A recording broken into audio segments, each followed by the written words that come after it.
Welcome to this update. I want to think about the UK this morning in the context of Europe. And basically the bottom line of this video is it's not particularly good news actually. But let's start off with Europe just to give the UK a bit of context. So here we see the cases in Netherlands, France, United Kingdom, Ireland and Germany. And these are adjusted for population size. So Netherlands we see has got the sharpest increase. France. Now the United Kingdom's got a bit of a downturn there. That's artifactual. That doesn't actually exist, unfortunately. It's just a weekend aberration, I think that.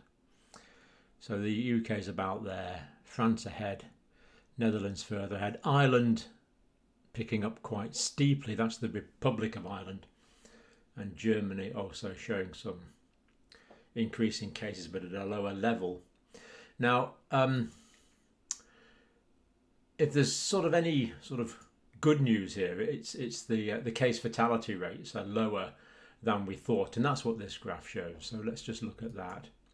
So I mean, we knew these levels were never real, of course, but it's good that the case fatality rates are dropping down.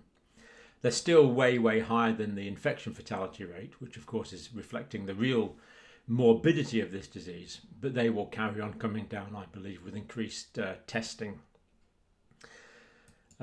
So that's sort of vaguely hopeful there. Less people are dying.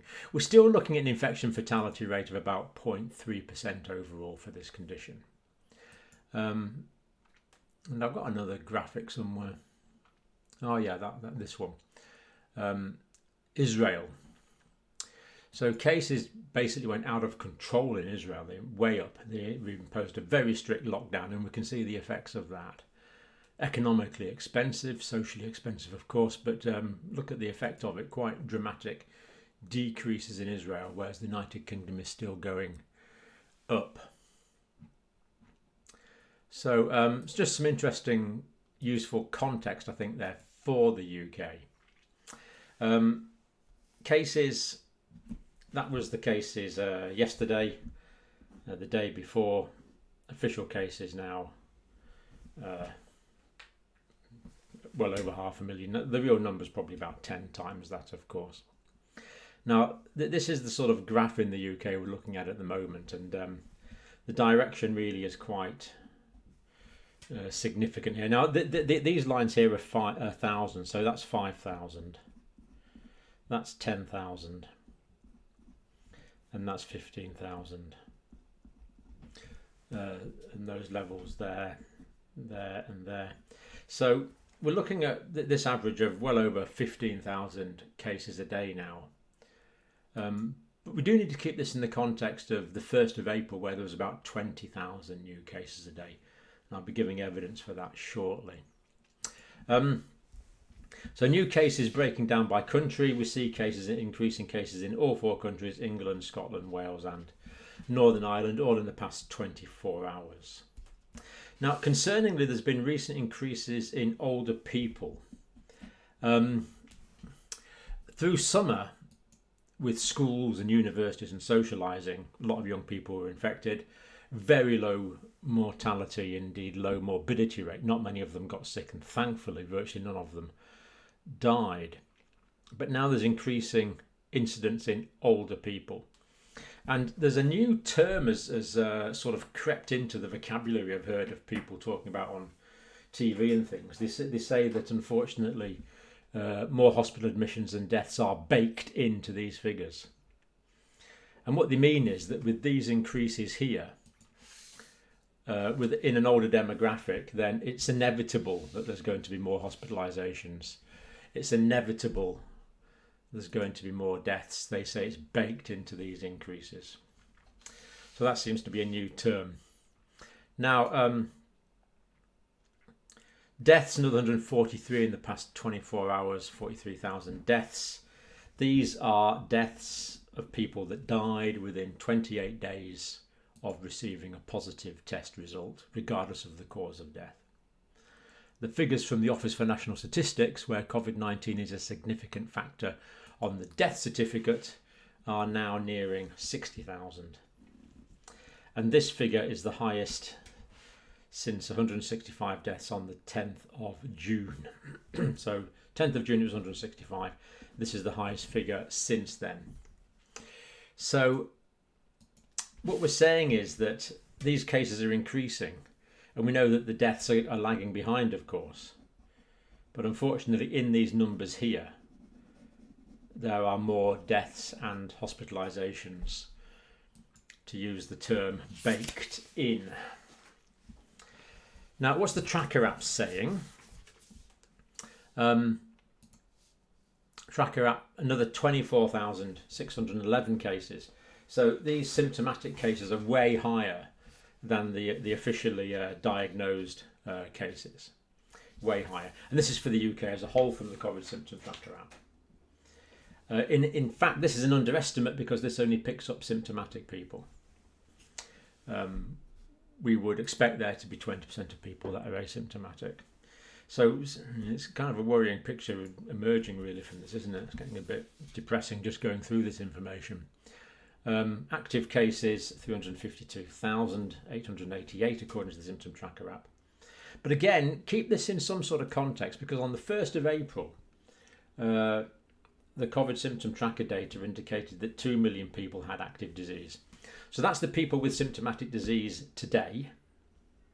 That was the people with symptomatic disease on the 1st of April, just before the lockdown measures started to kick in. But the trend is worrying, and I can just sit here and guarantee there's going to be more hospitalisations and more deaths because of these baked in cases that are inevitable. Now, some major boffins in the country have been wading in, rightly, it's good to hear from scientists.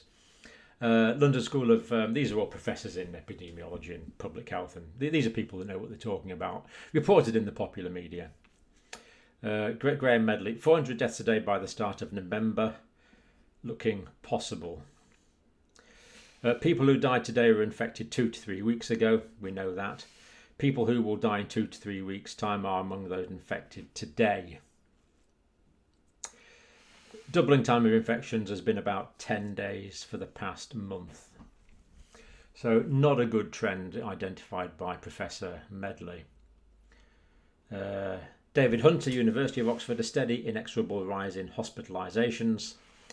ICU Covid bed occupancy also increasing, and has been for the last few weeks. Numbers are still manageable, but the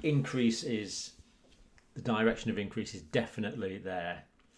Deaths over the last month, and leave no doubt a second wave is well advanced. So there's been an increase in deaths over the last month. There will be more in the coming month, and he's describing that as a second wave. So if he wants to describe that as a second wave, he's entitled to do so. Dr. David Strain, University of Exeter. Infections were first in younger adults, moving on to older adults 3 weeks or so ago, now feeding through into deaths. This is when we would have anticipated the rise in death rates to start occurring, this as in now. The idea that you can mix freely with 5 other households is basically nonsense, basically. So here he's clearly criticising the rule of 6. So with a rule of 6 people can meet together, but they could be from 6 different households. So one person can meet with people from 5 different households, and it's this household mixing that does seem to be the key driver of infection at the moment. So quite right for Dr. Strain to critique that particular policy, in my opinion. Now, definitive information from the Office for National Statistics, just out yesterday, 25th of September to the 1st of October, always with the delay, of course. 224, 250,000 people in the community almost, having the disease in England during this week. That's 1 in 240 people, 17,200 new cases per day. So that is the latest official data from the Office for National Statistics. Number of infections has increased rapidly in recent weeks, yes. Older teenagers and young adults, still a lot infected. But of course this was for this time period. the 25th of September to the 1st of October. That's already moving into the older demographic, unfortunately. Again, during that time frame, highest rates seen in North East, North West Yorkshire, Humber area. Wales, 1 in 500, Northern Ireland, 1 in 500, slightly lower levels. Deaths in the period 25th of September to the 1st. Deaths above the 5-year average. Okay. That's quite a big increase above the 5-year average. So are people dying of other things as a result of the COVID outbreak is what we constantly need to be aware of. What we might call collateral damage, in that rather crude military term. 321 deaths in the week mentioned novel coronavirus or COVID-19. That was 3.2% of deaths in England and Wales had COVID-19 on the death certificate. The previous week it had been 2.2%. So this week it was 321, which was 3.2%. The week before it had been 215, which is 2.2%. So unfortunately we see a rise. And of course we're going to see a rise when the official data comes through for the beginning of October. Deaths in Wales. UK as a whole, which I always find it actually much more useful to look at. Week 39, that's the week before the 234 deaths. Week 40 was this week, the 25th of September to the 1st of October. We see the increase in COVID deaths. Yeah. Okay. That's for the UK. They're for the UK as a whole. Now, Operation Moonshot. Now, we did criticise this at the time. We said it was basically a non-starter, scientifically a non-starter. The idea was to test everyone so that people would just basically go back to normal without need for social distancing, because everyone would know their live status, whether they were infected or not. And we said at the time this was a completely non-viable idea. We can't afford it apart from anything else. There was a lot of big question marks over who was being awarded these massively lucrative contracts. I mean, the amounts of money being talked here are like 100 billion. I mean, this is just silly money. You know, this is fantasy money. I'm not an economist, but even I can tell that. But the reason I was able to say it wouldn't work was it was scientifically non-valid. There would be too many false positives, false negatives. But let's see what's happened. 6 weeks in to this pilot study. Being carried out in Salford, Greater Manchester area. Now, in the pilot study, they wanted to test 250,000 people every week. That was the plan. So they wanted to move up from testing 250,000 to testing whatever it is, 66 million people in the whole country. But this 250,000 was going to be the pilot study. So how did that go? Well, they were taking regular survival tests. But now it was paused last week, now it's largely scaled back. They basically admitted this is not working. The pilot is not working, as of course we anticipated here. Regular saliva tests, results come back in 20 minutes to 90 minutes, around about an hour. Now be on a smaller scale and focused on high-risk environments and groups. So they're now targeting this intervention. And with the aim of getting 250,000 saliva tests a week, they've actually managed to get 250 saliva tests a week. This, of course, if it wasn't serious, is a joke. It's reached 1,000th of its target population. It's been a complete fiasco, as indeed we said here 6 weeks ago when this was first instigated. I did an interview for this, I think it was on the German TV, wasn't it? And we just said this is ridiculous, it's a complete non-starter. False negatives, false positives, non-compliance, not going to work. But apparently, I mean, I don't know how official this is, but apparently it's already cost hundreds of millions of pounds. I don't know exactly how much, but this is just crazy money on a failed venture that we anticipated would fail. Yeah. Yep. Lack of clarity as to accuracy of saliva-based tests. In other words, they don't really work properly, is another way of saying that. Now, this tiered level system. So the thing is, everyone's been a bit confused about what you can do and what you can't do. I'm confused, I must say. I'm sure you are. So the government have introduced this 3-tier system. So a particular region in the country will be allocated a tier of severity of disease, and the restrictions imposed will be commensurate with whether you're in level tier 1, 2 or 3. So let me tell you what I think these are meaning at the moment. So there is contradictions here. So medium level is the lowest, tier 1. Rule of 6 applies. Now the rule of 6 means you can only have 6 people mixing indoors or outdoors. But then in other tiers they actually mention that again, as if it didn't somehow apply in this level, but it does, because that's the current rule. Not a great rule, as we've seen critiqued already on this video, but it's the current rule. Anyway, so it's the rule of 6 in tier 1. Venues close at 10 p.m. We don't want drunks causing trouble late at night. Food and drink sellers venue close between 10 p.m. and they can't open until 5 a.m.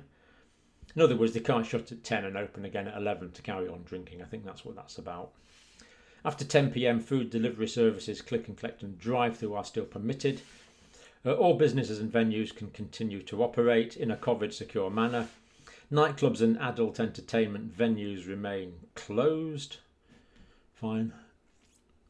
Doesn't bother me, that one. Let's go to bed early. Schools, universities remain open, of course. Weddings and funerals can go ahead, but restricted numbers. So that is tier 1. That is the lowest level risk. And most of the country is in that category at the moment. I think this just started from midnight last night. So this is really quite new. Higher level is tier 2. Additional measures. People must not meet anybody outside their household or support bubble in any indoor setting. So here we see that this is the prohibition against household meetings. Household spread, mixing of households has been a major transmission of infection. So that one does make quite a bit of sense. People should aim to reduce the number of journeys they make. Okay, well, and we should be walking or cycling where possible. Now, the trouble is, if you don't live in the UK, you might not know this, but in most places in the UK, everything conspires against the walker and the cyclist.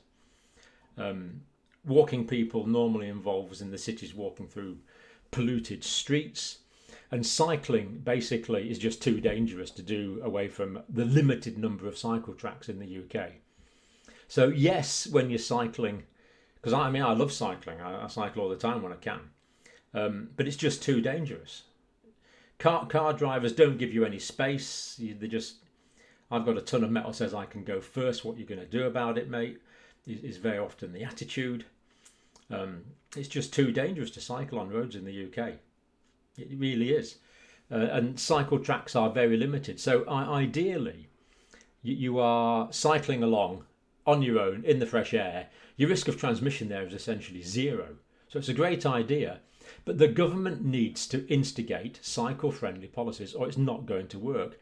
This is public health, and public health promotion is what we need. So we need to, again, it's a political decision, but we need to pedestrianise and cyclotise areas which are currently packed with cars. Otherwise, that's simply not going to work. We'll get more people killed on knocked off push bikes than we will saved from coronavirus. Having said that, in Europe, they are, in many European cities, they've made thousands of kilometres of extra cycleway available. So this will work. Even in worse weather, it will still work, especially with the rise in electric bikes and things like that. So I do like that, but at the moment in the UK, it's just not an answer because it's simply not safe to mix cars and bikes. Avoid busy times routes on public transport, as we should be doing anyway. Anyway, very high level, tier 3, additional measures in place. Pubs and bars must close unless they're serving substantial meals. In other words, you can go out for a meal and have a glass of wine. you can't go out for a drink and have a few drinks. But of course, people are arguing, does a Cornish pasty count as a meal? You know, we're already into people trying to kind of work round this, unfortunately. So alcohol can be served as part of a meal. Wedding receptions, terribly not allowed. Avoid travelling in or out of the high risk zones, and avoid going into the higher risk zone for an overnight. Or if you are in the higher risk zone, avoid going out of it for an overnight. But again, all these things are completely dependent on public compliance. Many of these are advisory. Are people going to carry these out? I mean, you can go around and shut a pub, that's different, but in terms of travel, for example, it's actually quite hard to say what is an essential journey and what isn't. So other than for work education, accessing youth services and caring are all still allowed. So at the moment, the only highest phase is Liverpool. Manchester and Lancashire may be going into the higher phase. And of course, unfortunately in the UK, things are also becoming politicised. So the opposition party is saying more shutdowns, more lockdowns, more dramatic interventions. That's going to cost a lot of money. It's going to cause massive disruption, but that's what they're saying. The government party is saying, no, we've got about the balance about right now. And it does concern me that it's becoming politicised. Regional politicians are now arguing with national politicians. And to be quite honest, the whole situation is deteriorating. I don't hope we don't get increasing increasing politicization. Can't say it. You know what I mean. Politicalization. But we don't get increased politicalization, as we have seen in other parts of the world that could be mentioned. Okay, so that's a bit of an update for the UK and Europe. Probably just leave us with this map here of Europe that we looked at before, reminding us that there is a second wave affecting many parts of Europe, and we are going into winter, so it is a concern. Okay, thank you for watching this video as always.